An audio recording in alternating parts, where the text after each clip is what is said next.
I was talking to one of my mentors, and he was telling me about the power of underwriting, right? Looking at the best case, the most likely case, and the worst case scenario. And, we were talking about some different business things, and I was just driving one day and I thought, oh my goodness, like this concept of underwriting a project or a business or loan needs to be applied to life. Like, we need to underwrite our lives in every single decision we make, right?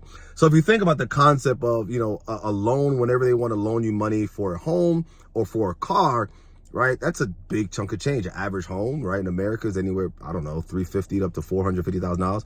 Average car, $40 to $50,000, right? That's a lot of money a bank is loaning you. So they're going to underwrite you. What does that look like? That's basically looking at the historical, your historical data, right? How have you made payments in the past? Number two, what's the facts about your income today, your assets today? And then they look at those two things and say, hey, let's try our best to predict or to mitigate our risk on the probability that this person is going to actually pay us back what we gave them and then some, right? So we can make a profit.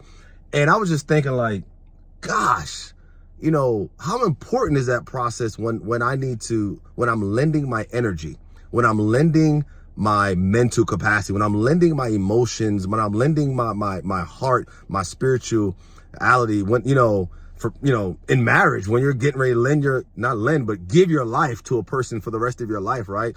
For those people who are active out there, when you're lending your body, right?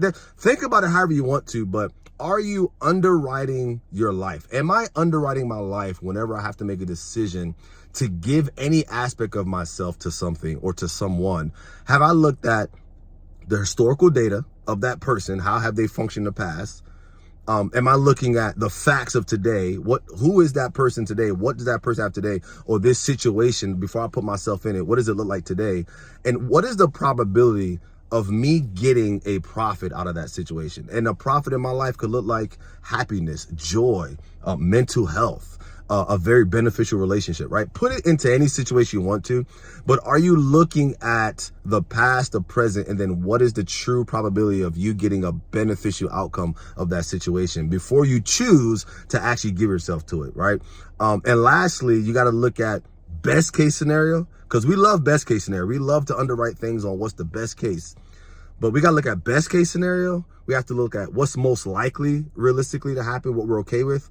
And then lastly, which is the hardest, we have to look at what is the worst case scenario if I put myself in this situation, emotionally, mentally, physically, financially, right? And if we're not okay with all three of those scenarios, best case, most likely, worst case, probably shouldn't do it. Don't do it.